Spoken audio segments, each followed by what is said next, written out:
Hi, I'm Daisy, Hi, I'm David. and we're the MSA Crusaders.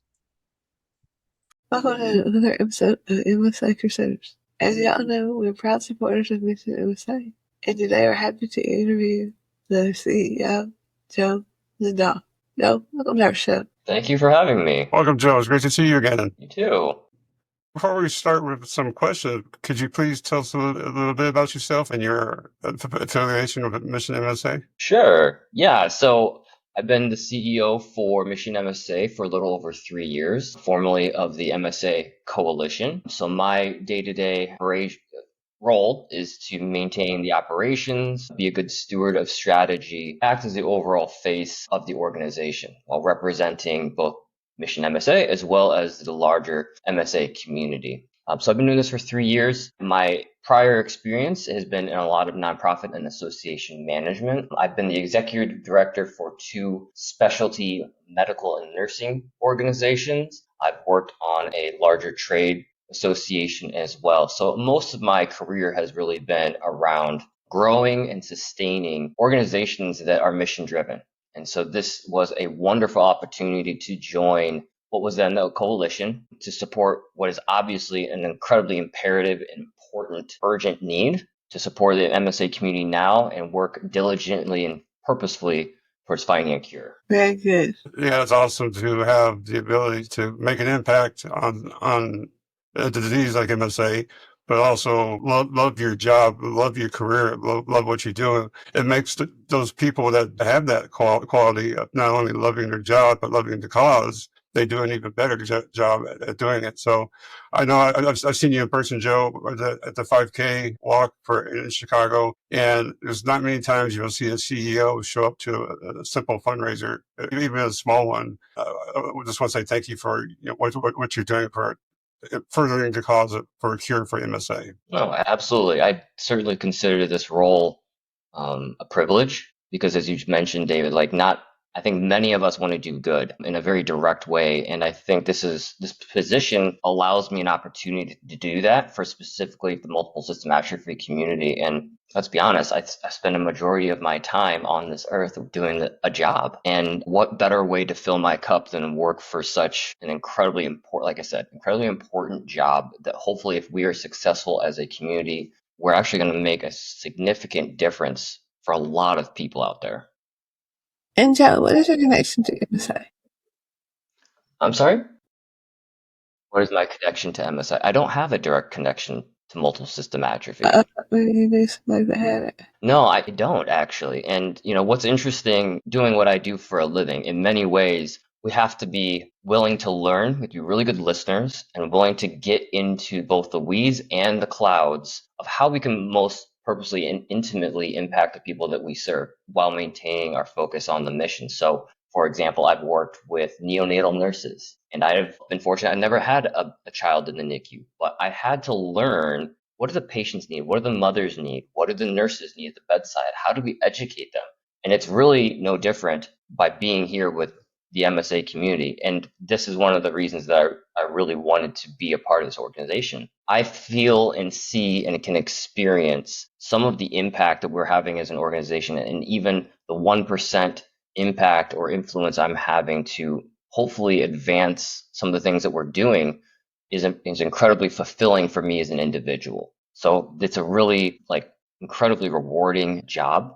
So while I may not have a direct connection, I've certainly, as I've taken on this role, have learned a lot more about multiple system atrophy and atypical Parkinsonisms. And so it's been an incredibly important, eye-opening experience for me to feel like I do have a connection. After 3 years, I feel like I have an incredibly strong attachment to the work and the organization. Yeah, I think you're very conservative in what you say. Like yourself with Mission MSA have done so much to further the cause. Like you and your organization is involved in quite a bit of funding for research, right, for MSA. I mean, I was on your website, and missionmsa.org, and you guys were involved were involved in quite a few research projects for MSA and the like, and that says a lot because there's a lot of charities out there for X, Y, and Z, but there's not many charities that can raise the funding to do actual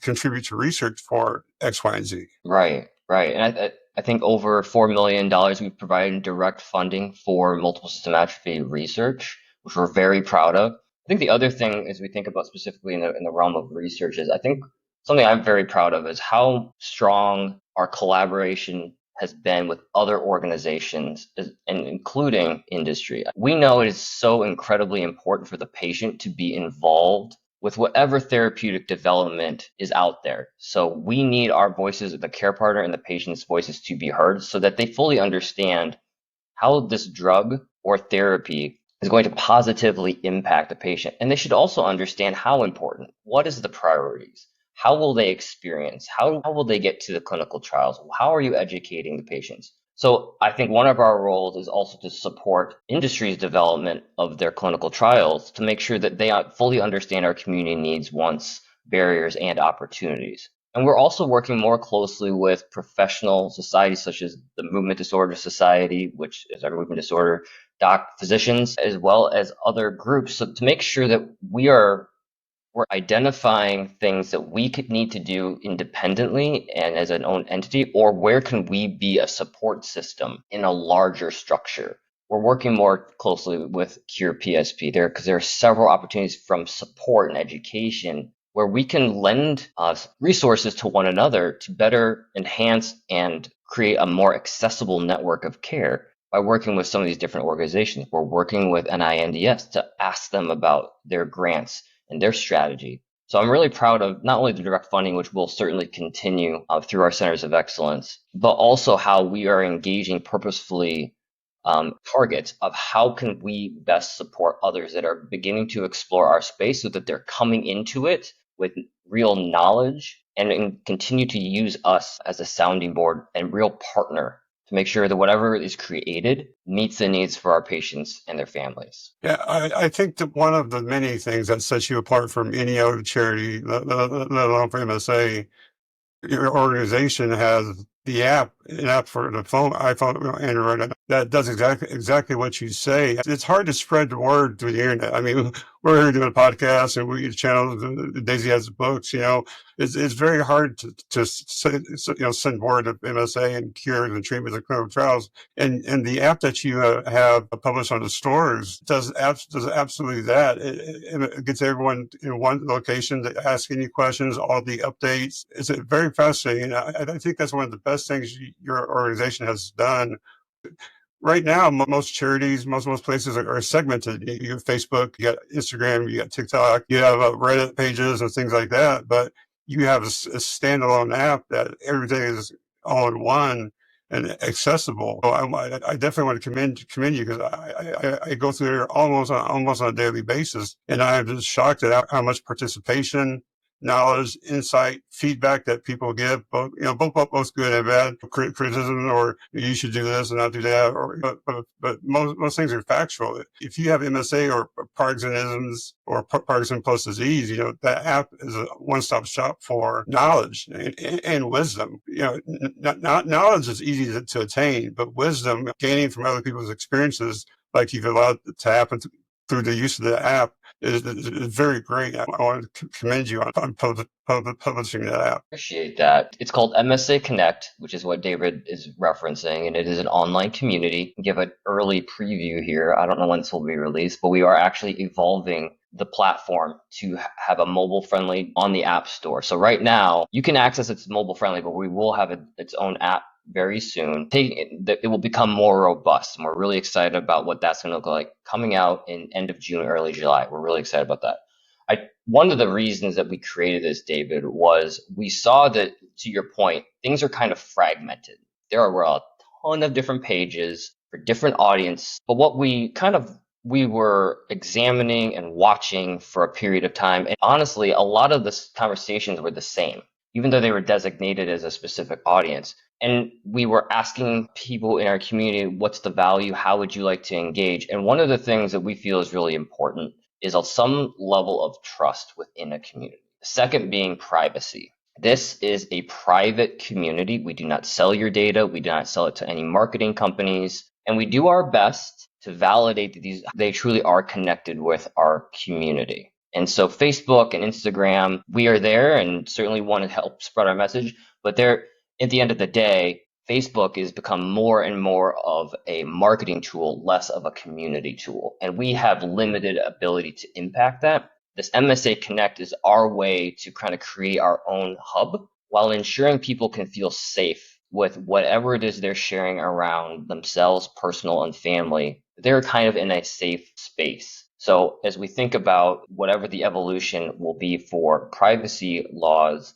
especially with AI, this is, I think, a very important note. Perhaps not the sexiest thing. Privacy doesn't scream fun, but it is important because this is a place where you can feel confident if you're saying something about your disease progression or your family or whatever it may be, that will not be scraped or sold by a marketing. So I do think that's one of the really, it's very important for me personally to make sure that our patients are protected. Yeah, and kudos for your, I'll call them moderators at this point, but whenever a subject has been changed and it's not in alignment with MSA, your moderators are very quick to step in and say, it's this and not that, or they're the first ones to comment. Like, a lot of people ask about the qualifications for MSA, and one of your moderators puts the link to the NIH, or the Movement Disorder Society website for clinical diagnosis. And I mean, it's amazing how, whether it be volunteers or paid staffers, how quickly you guys are on top of answering subjects and correcting invalid information. Because unfortunately, first thing we do, I'm sure, Joe, you of all people know about this patients. First thing we do is we go to Google and search our symptoms and see what we have. Right? It might be good in the future.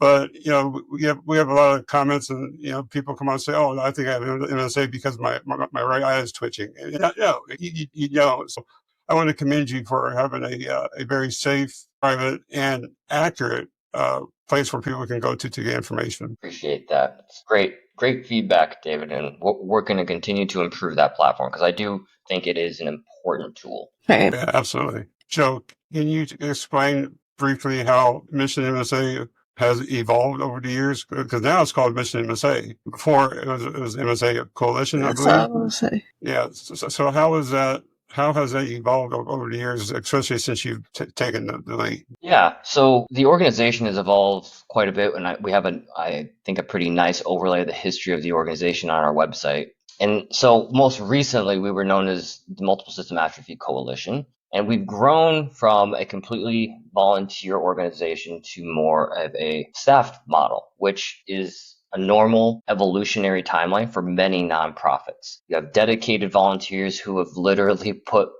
full-time jobs to get the organization where it is, and then they're at a point where they're ready to bring on paid staff to do the day-to-day operations and to meaningfully advance the work, bring in the subject matter expertise, be it from advocacy to awareness to technology, all those tools that are completely dedicated and centered around advancing the mission and the strategy of the organization. So we've continued to make that evolution from 4 years ago to now. We've grown our staff. We've been very audacious, I'd say, in terms of what our goals are. Part of that has certainly been in thanks to the previous foundation laid down by the volunteers. Without a shadow of a doubt, they did an incredible job raising funds, establishing an organization, and getting us ready to really, what I would call, be on a launch pad.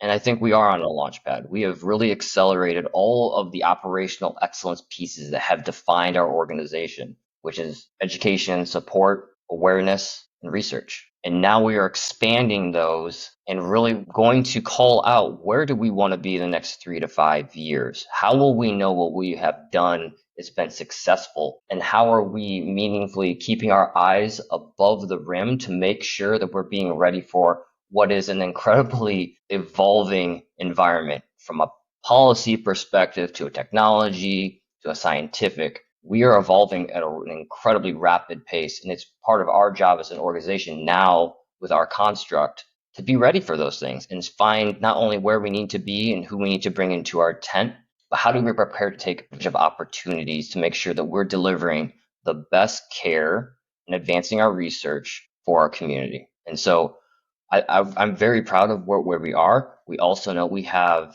a runway to go. And I think we all share ambitions of growing, continuing to grow as an organization so that we can do more. And that's the next step. Yeah, I think from what I read, I look at financials.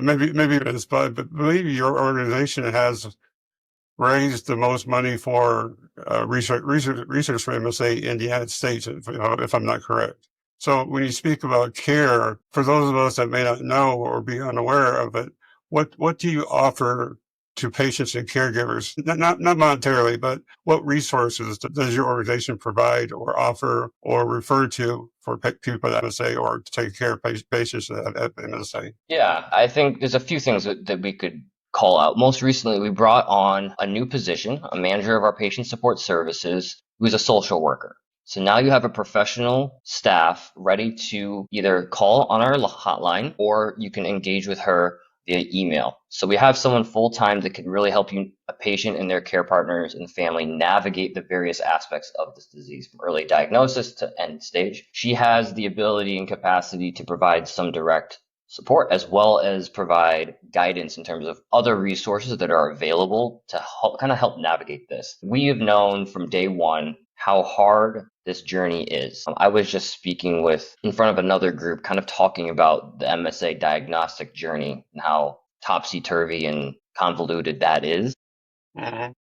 And I always speak to the fact that my perspective from feedback and conversations I've had has been the loneliness piece. And I don't know if that's the best way or not the best way to describe it, but the diagnosis, you have these three letters placed in front of you and you don't know what it is. I don't think I've spoken to a patient, and there are a lot of folks living with MSA that have physician backgrounds that know what multiple system atrophy is. So you get this diagnosis, and it is then drinking from a fire hydrant or a fire hose, right? Exactly. So I think one of the lowest hanging fruits or the most obvious thing from our perspective was to ensure that we have a professional paid trained staff that can at least start to help direct. I'm sure what are an immense amount of questions anyone who's starting in that journey is going through and everything in between. So that is something we brought Lauren King on about 6 months ago. And so that has been a real strong addition in terms of how we provide support. She is also providing more administrative and staff support for our peer support groups, which we have about 20 throughout the country. A lot of them meet virtually. But one of the things we're going to continue to do is provide more support. And what I mean by that is be more connected, provide more resources, make sure the peer support facilitators feel connected and supported by us as an organization, and that they know some of the things that we are doing at Mission MSA that their patients that they're talking with are aware of. Because we've done a lot as an organization. As I think about where we were 4 years ago on our newsletter versus where we are now in our newsletter, it's a lot of us doing things, and it can be overwhelming. So we know we need to say the same thing in 7 different ways in 7 different mediums to all the different people. That's okay. I mean, that's just life. And so we're trying to be more supportive of our peer support facilitators. We recently created a guide in conjunction with Cure PSP to kind of give them some support, feel like they have some foundation when they're walking into these groups that they've so kindly volunteered to navigate. It's not an easy job, high amount of burnout. So we are continuing to assess how we can continue to support those pieces. We can talk about our webinars, which we've up to once a month beginning in 2024. So our educational outputs have increased exponentially to make sure that we're delivering content that is valuable for our patients and our care partners, no matter where they live. And I think MSA Connect, you kind of hit a little bit on that too, David. I think that has been a high value resource for a lot of our community. A lot of folks have shared your sentiments around the need for this, and we're going to continue to evolve it to make sure it's meeting different needs. So lastly, and again, I'm kind of giving you guys a bunch of breaking news. We are releasing an AI chat, and I think the word AI chatbot can trigger different things, and rightfully so. We are training it on our materials first and foremost, and this is a pilot. The thing is going to be designed to do 2 things. One, help patients, care partners, whoever, navigate our website, because it can be a lot. I think the redesign helps significantly, but it is still a lot of information. And the second one is to answer MSA 101, basic questions around the disease that we've seen consistently and have monitored through MSA Connect so that there is someone 24/7 that can get baseline questions answered. Because our staff are not 24/7, but we know we have folks that are engaging with us from Australia and Europe and Asia. And so from an accessibility standpoint, it's very important that we have at least something that can get some needs. And we know people don't like to wait, and so we're going to try and be as quick and as we can. And it's also compatible in Spanish. So you ask it something in Spanish, you will get an answer in Spanish. And we're going to just continue to build on these kinds of things. So I think we've done some really fantastic work around support and education. We invited patients to the MSA Congress this year, which is the first time ever. And we had a beautiful amount of patients and care partners join us, and they really kind of form their own community. And it's something that we're also thinking about, like, how do we meaningfully bring people together in person that want to and are able to? Because there's real power in seeing and building a community, both virtually and in person. So I think we've done a lot, and we're really proud of where we are, but we know we're not done. There's more we can do. How can families and patients and caregivers actually advocate for MSA? Yeah, that's a great question, Daisy. And I think it's one we hear quite a bit. And often there's two ways people, I think, download the word advocacy. One is government relations. Like, how can I get on the Hill? How can I advocate to my elected officials?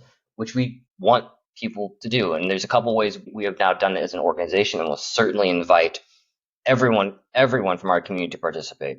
We held our first Capitol Hill Day in March in marriage with MSA Awareness Month. And we hit 19 different elected officials' offices, both on the Senate and the House. And we certainly had asks. We wanted to maintain level funding of NIH and the CDC. But we also were there just to say, this is who we are.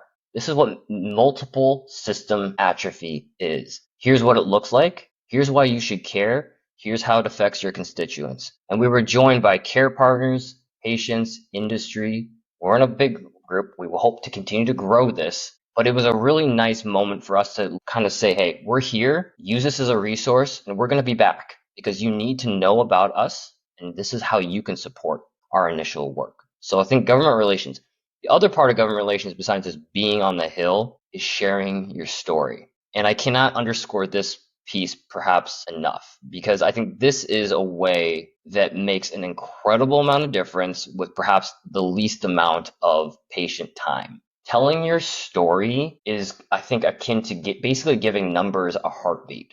We can tell them numbers are representative, but numbers are not a person.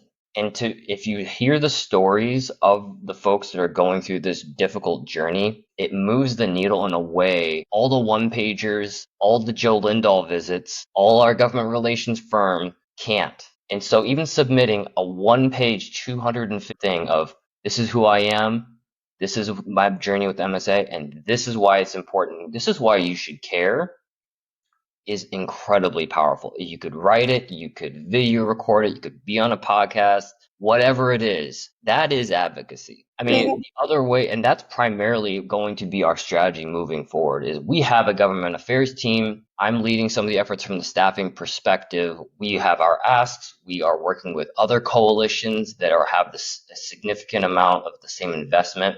But the thing that moves the needle are patient stories and patient testimonials. Speaking of stories, is there a particular story that has moved you or impacted you? Yeah, a particular, I'll be honest that almost all of them do, and I don't think that's surprising. It's hard not to be emotionally moved by a disease that takes without warning. I don't know how you can't. I guess one that comes to mind is a gentleman who was recently diagnosed with a possible MSA at the age of 38 and has children. His spouse they're expecting a child. And I mean, that obviously is something that's incredibly memorable. They're basically my age, basically the same family dynamic, and it's absolutely moving. I could run down a plethora of different conversations I had the opportunity to engage with at the MSA Congress with their patients and care partners. It moves, it sits with you.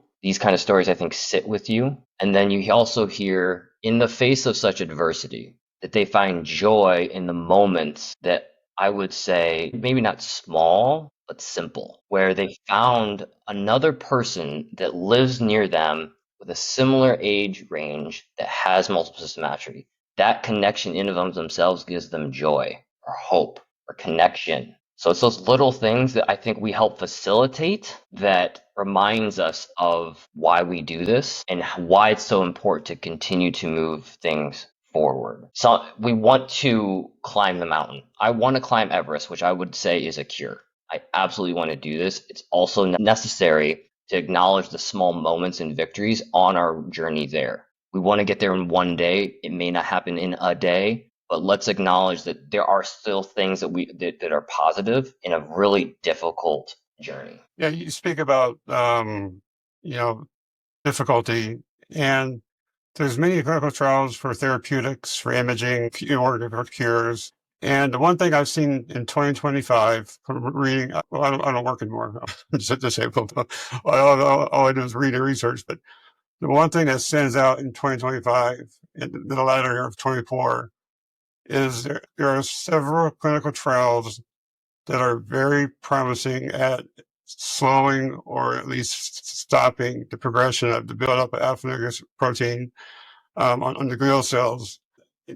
Again, not a cure, but in a matter of 6 months, we've seen multiple clinical trials come back with a reporting of, you know, better than zero. One was 65%, one was 20%, one was 30% of slowing, and at a point stopping. And now, of course, you got to go long term for the stopping part of it. But, you know, if you would have asked me, you know, where were we going to be last year, I would have said nowhere, because we had no progress, right? I mean, even following in the like you said, PSP cure Foundation, even following in the steps of the Michael J. Fox Foundation for Parkinson's, you know, once they were able to find biomarkers for Parkinson's, because I actually took a Parkinson's DNA test where they look for the biomarkers to see if you have. Once they find the biomarkers, which MSA they think they found 3 or 4, which again they're not sure of yet.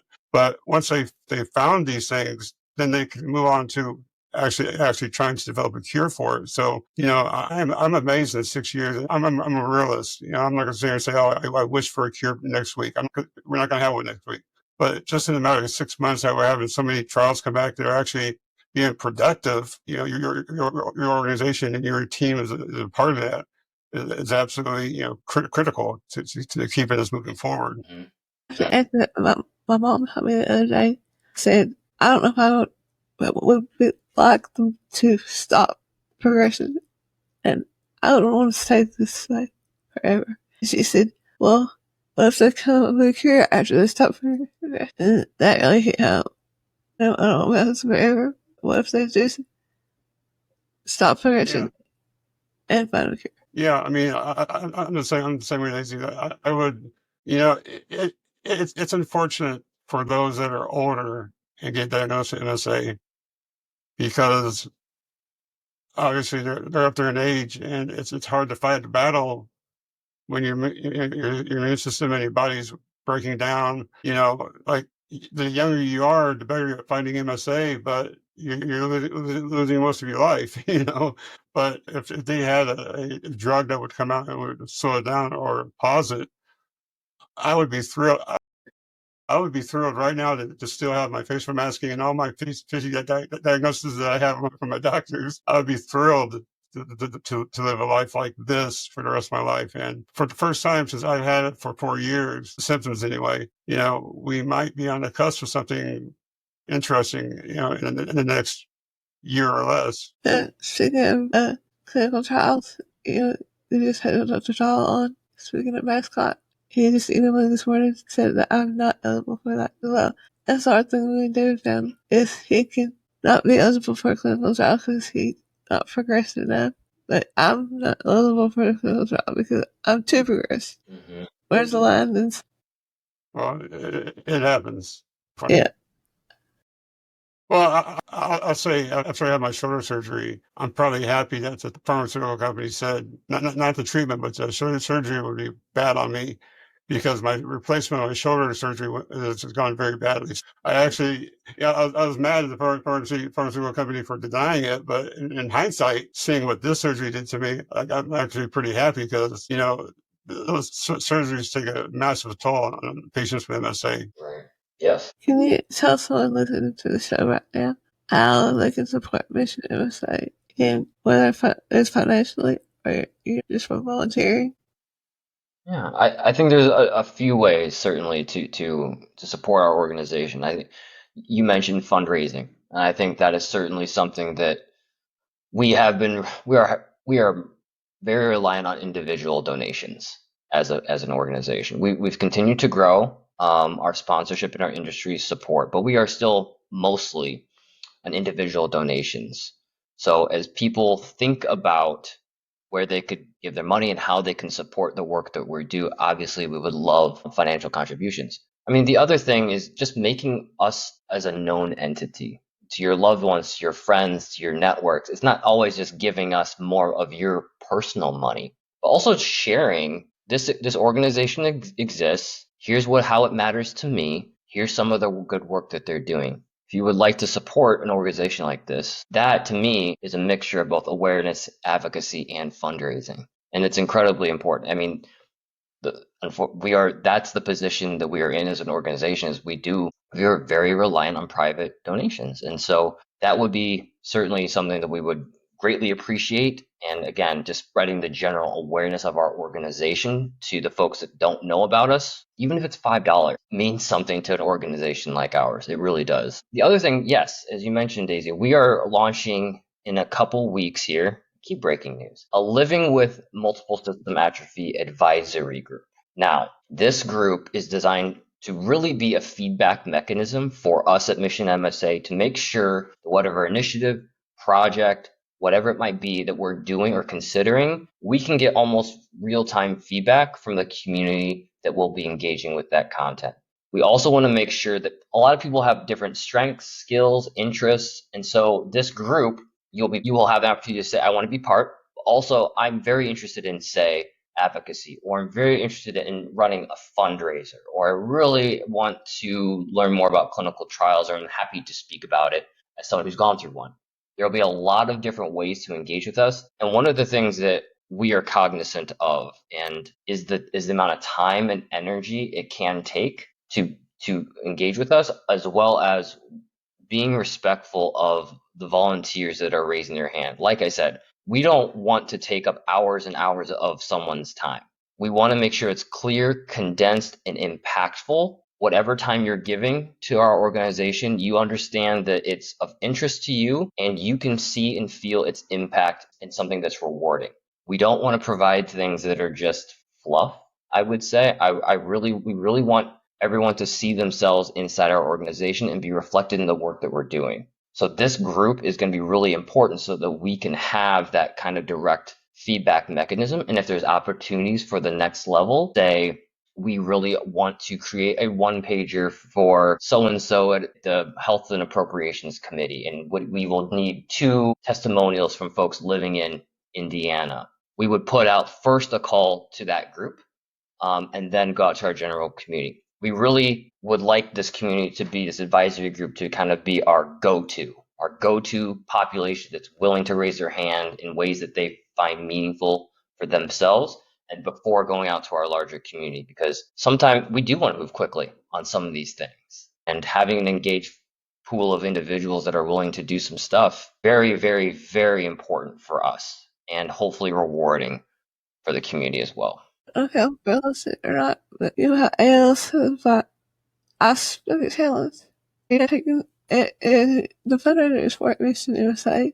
It's called the Piece of Cake Challenge. Piece of cake. And is hashtag Piece of Cake, but it goes to Mission, money goes to Mission USA. So we really want to promote this challenge to not only share and donate, but awareness. That's the big thing with USA is awareness. And this challenge is going to do that. Just like the aspect challenge it is for ALS. #Piece Challenge. I was wondering what somebody with MSA could do to counter the ice bucket challenge. I was thinking of juggling darts, and we can't do that. So cake though. I just heard losing weight, Daisy. Does this involve eating cake? And there's a really cute video that shows so many people with cake in their face. I like Well, it. let's check it out.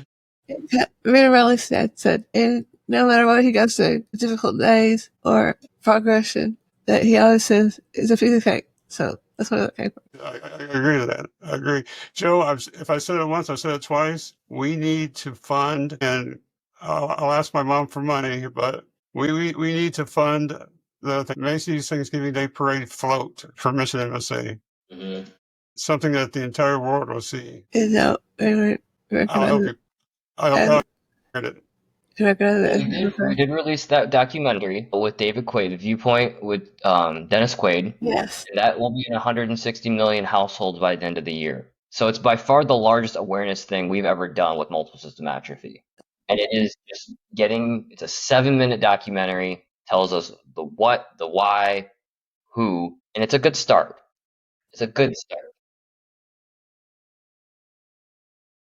Are there more than one episode this way, or just one? Just the one episode. Yep. We heard it's supposed to run once a week or something like that.